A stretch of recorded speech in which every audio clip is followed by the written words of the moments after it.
Hello दोस्तों, नमस्कार। आप सभी लोगों का बीएससी चैनल पर पुनः एक बार स्वागत है। हम इसके पहले जो पढ़ रहे थे, ब्लड था, हमारा टॉपिक था ब्लड। और हम लोगों ने ब्लड और फंक्शन ऑफ ब्लड, रक्त और रक्त के कार्य हम लोगों ने देखा था कि जो ब्लड होता है इसका हमारे शरीर में क्या कार्य है। आज हम देखेंगे जो ब्लड होता है, ब्लड में कौन कौन से कंपोनेंट होते हैं, इसका कंपोजिशन क्या है। तो आज हम लोग देखेंगे ब्लड का कंपोजिशन। तो सबसे पहले हम देखते हैं ब्लड का कंपोजिशन। Composition of blood.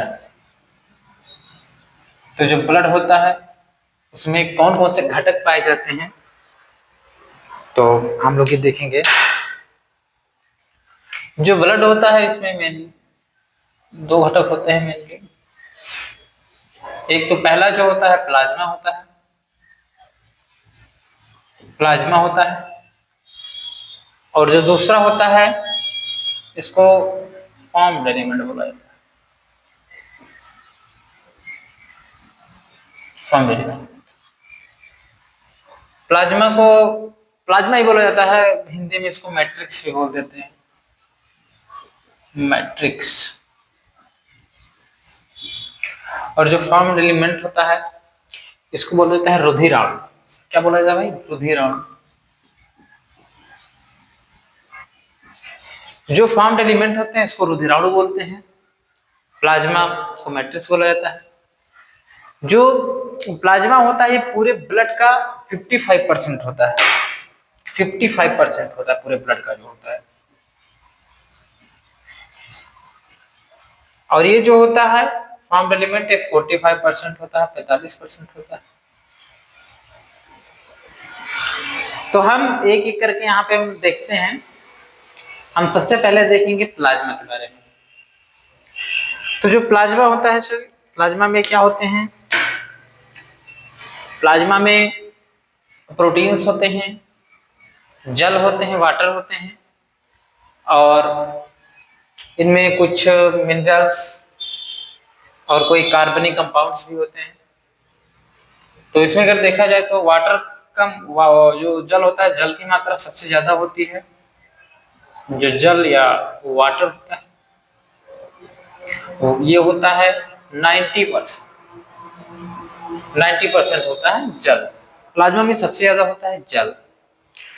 इसके बाद प्लाज्मा में अगला जो भाग है प्रोटीन का होता है। प्रोटीन,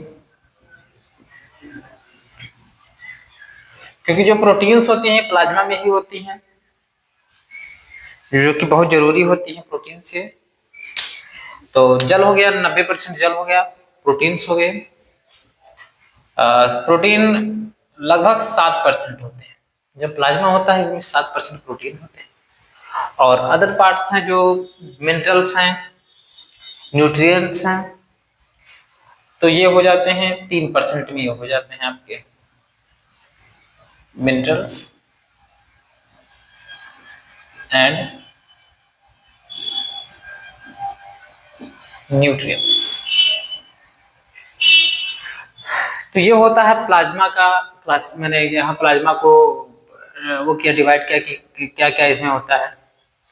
तो वाटर होता है, जो वाटर होता है ये सबसे ज्यादा मात्रा में होता है, सबसे अधिक मात्रा में जो होता है वो वाटर ही होता है। इसकी जो मात्रा होती है भैया, सबसे अधिक मात्रा होती है, मैक्सिमम अमाउंट होता है इसका वाटर का इसमें प्लाज्मा में, क्योंकि प्लाज्मा में सबसे ज्यादा जल ही होता है। उसके बाद प्रोटीन है। क्या भाई? प्रोटीन। प्लाज्मा में प्रोटीन होते हैं। ये प्रोटीन का जो होता है बहुत ही इनका मेन रोल होता है इसमें। अब चाहे वो ब्लड क्लॉटिंग ले लीजिए, अभी हम प्रोटीन देखेंगे इसके बाद में। उसके पहले हम देखते हैं मिनरल्स। मिनरल्स होते हैं, न्यूट्रिएंट्स होते हैं। मिनरल्स कौन कौन से होते हैं? मिनरल्स में आ जाते हैं sodium ion, calcium ion, magnesium ion, bicarbonate ion होता है और क्लोराइड आयन। ये सारे कुछ आयन्स होते हैं जो इसमें उपस्थित होते हैं, मिनरल्स होते हैं। इसके बाद न्यूट्रिएंट्स देखते हैं। न्यूट्रिएंट्स में क्या होते हैं सर? ग्लूकोज होता है, ग्लूकोज होता है। ग्लूकोज के साथ इसमें लिपिड होते हैं, अमीनो एसिड्स होते हैं, जिसको क्या करते हैं, एनर्जी सोर्स के लिए यूज किया जाता है। ग्लूकोज हो गया, लिपिड हो गया, अमीनो एसिड हो गया। तो ये सारी चीजें होती हैं जो किसके लिए यूज की जाती हैं, यहाँ पे यूज की जाती हैं ये न्यूट्रिएंट्स। एनर्जी के लिए इसको यूज करते हैं।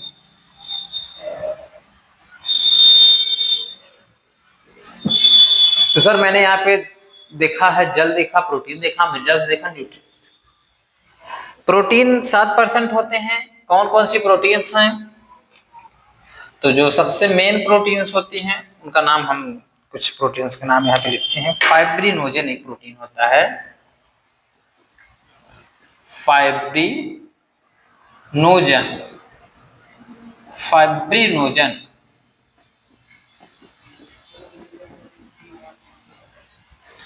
फाइब्रिनोजन भाई प्रोटीन है।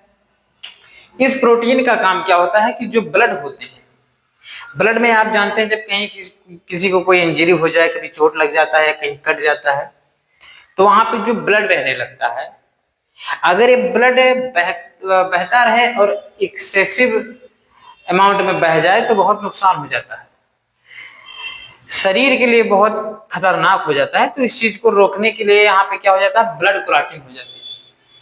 ब्लड क्लॉटिंग मतलब रक्त का थक्का बन जाता है। आप लोग जानते हैं कि जब कहीं पे कट वट जाता है तो कट जाने के बाद वहां पे क्या हो जाता है, रक्त का थक्का बन जाता है, एक पपरी जैसी बन जाती है। ये पपरी क्यों बनती है, किस प्रोटीन की वजह से बनती है? फाइब्रिनोजन प्रोटीन की वजह से बनती है। तो जो फाइब्रिनोजन प्रोटीन होता है, इसका काम क्या होता है कि रक्त का थक्का बनाने में, ये रक्त का थक्का बनाने में मदद करता है। और रक्त का थक्का बनना बहुत ही जरूरी है। रक्त का थक्का बनाने में मदद करता है, मदद करता है।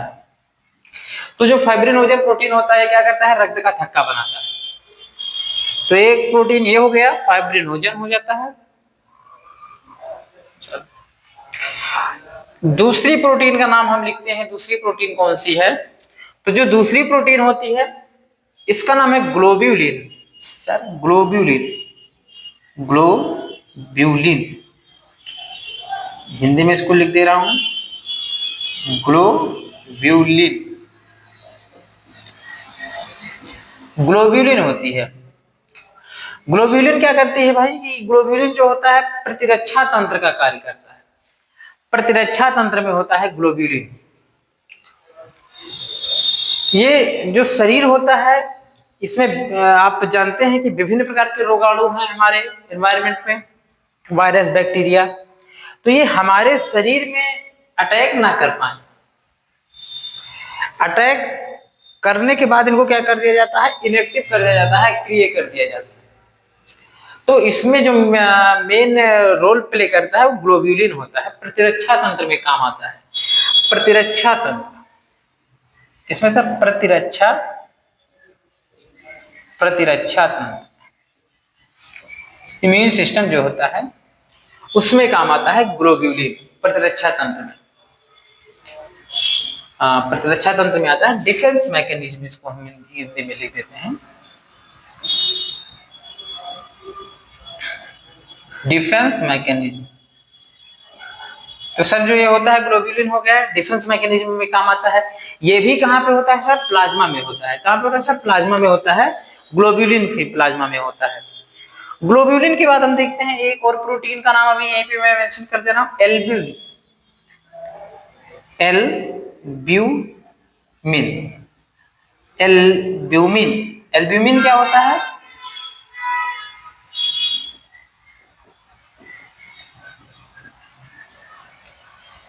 एल्ब्यूमिन जो होता है सर, एल्ब्यूमिन क्या करता है कि ये जो ऑस्मोटिक बैलेंस होता है, ये ऑस्मोटिक बैलेंस को बनाने में हेल्प करता है, ऑस्मोटिक बैलेंस को बनाए रखता है। क्या करता है भाई? ऑस्मोटिक बैलेंस, ऑस्मोटिक बैलेंस को बनाता है। तो क्या हो गया भाई? फाइब्रिनोजन हो गया, रक्त का थक्का बनाने में मदद करता है। ग्लोब्यूलिन है जो प्रतिरक्षा तंत्र में काम करता है, और एल्ब्यूमिन है, एल्ब्यूमिन क्या होता है कि ये क्या करता है भाई? ऑस्मोटिक बैलेंस को बनाने का कार्य करता है। तो यहाँ पे हम 3 प्रोटीन के बारे में देखे हैं। अब इसके बाद हम देखेंगे कि मिनरल्स के बारे में मैंने बताया आपको कि इसमें क्या होते हैं, सोडियम होते हैं, कैल्शियम, मैग्नीशियम, बाइकार्बोनेट, क्लोराइड, ये होते हैं। और कुछ होते हैं जो इसमें बहुत जरूरी होते हैं। न्यूट्रिएंट्स में होता है ग्लूकोज। ग्लूकोज का क्या काम होता है? एनर्जी देना। लिपिड भी एनर्जी सोर्स है, और अमीनो एसिड भी। तो ये सारी चीजें हो गई। हम देख रहे हैं प्रोटीन का, हमने यहाँ पे आपको बता दिया कि क्या होते हैं, क्या काम होते हैं। इसके बाद हम देखेंगे एक और पॉइंट है, आप इसका स्क्रीनशॉट ले लें।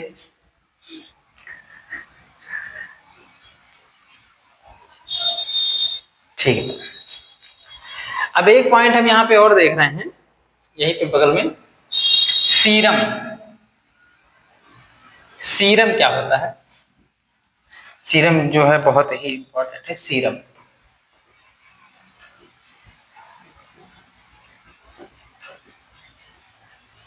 सीरम क्या होता है? तो जो प्लाज्मा होता है, प्लाज्मा, इस प्लाज्मा में से जब हम ब्लड क्लॉटिंग फैक्टर निकाल लेते हैं बाहर, तो जो बचता है उसी को हम बोल देते हैं सीरम।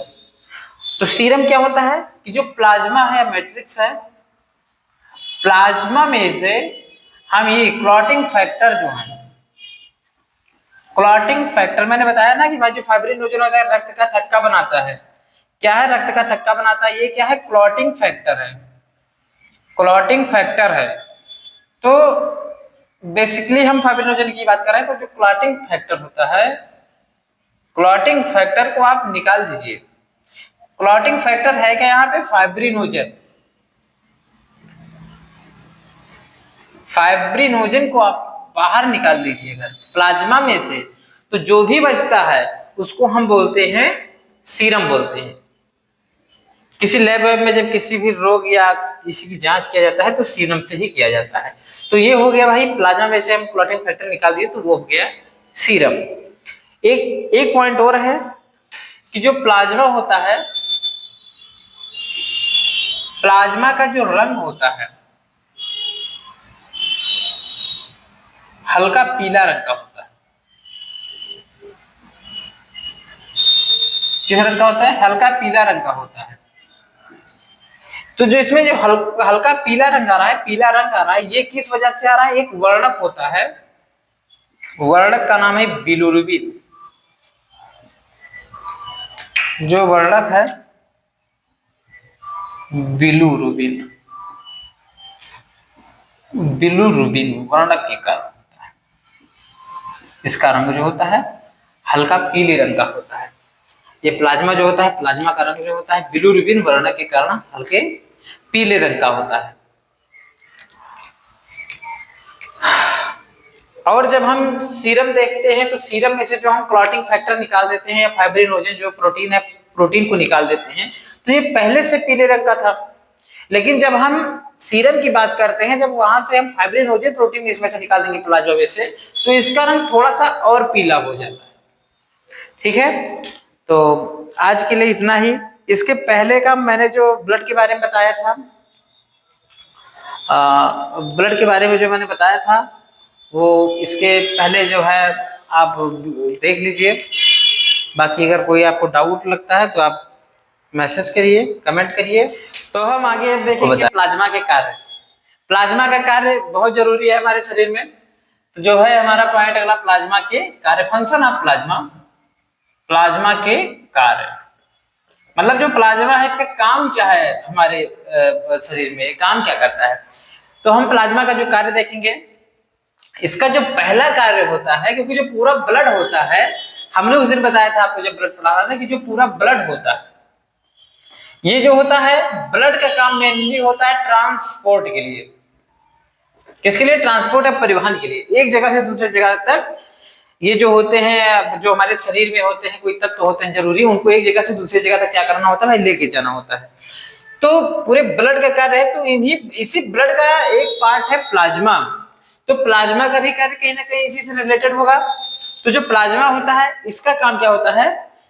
यहां पे मैं लिख रहा हूं, जो प्लाज्मा होता है इसका काम होता है प्रोटीन एवं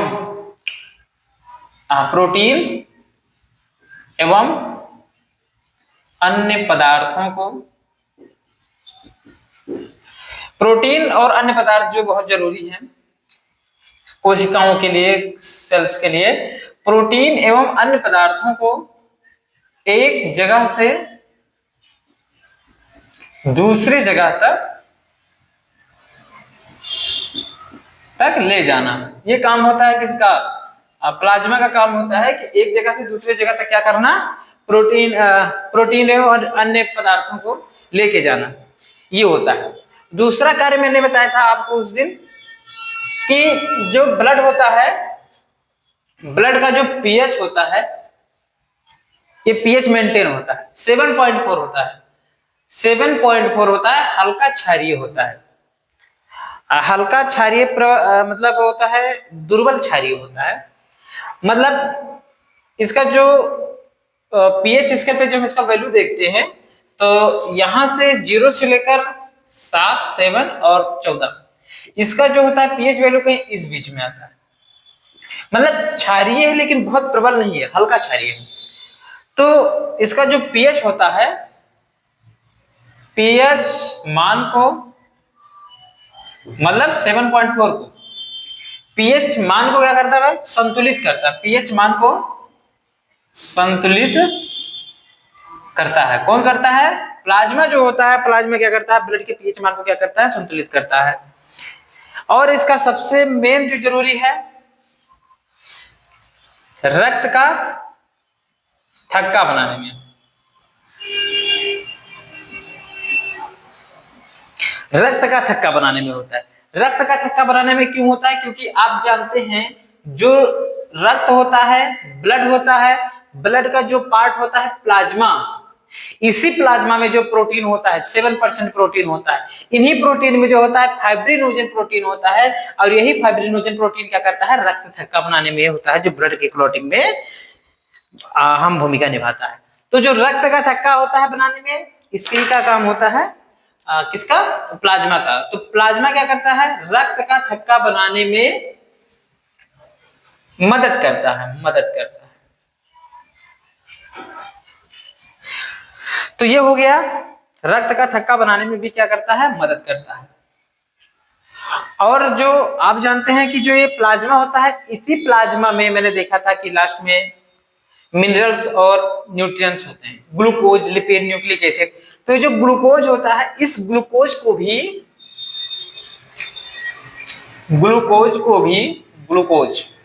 क्योंकि ग्लूकोज क्या है? एनर्जी सोर्स है। ग्लूकोज होता है एनर्जी के लिए यूज करते हैं कुछ का। तो ग्लूकोज को भी बाकी अंगों तक, मतलब जहां पे ग्लूकोज की कमी है, आप जहां पे ग्लूकोज नहीं है, बाकी अंगों तक क्या करता है? पहुंचाता है। बाकी अंगों तक पहुंचाता है। कौन पहुंचाता है? प्लाज्मा पहुंचाता है। क्योंकि क्या है? ग्लूकोज जो है प्लाज्मा में ही घुला रहता है। तो जहां जहां आपका प्लाज्मा जाएगा ब्लड के साथ, वहां पर भी ग्लूकोज पहुंचेगा। तो ये था प्लाज्मा के कार्य। और आगे हम देखेंगे, रुधिराणु देखेंगे, फार्म एलिमेंट देखेंगे, उसमें हम पढ़ेंगे आरबीसी, डब्ल्यूबीसी, प्लेटलेट्स।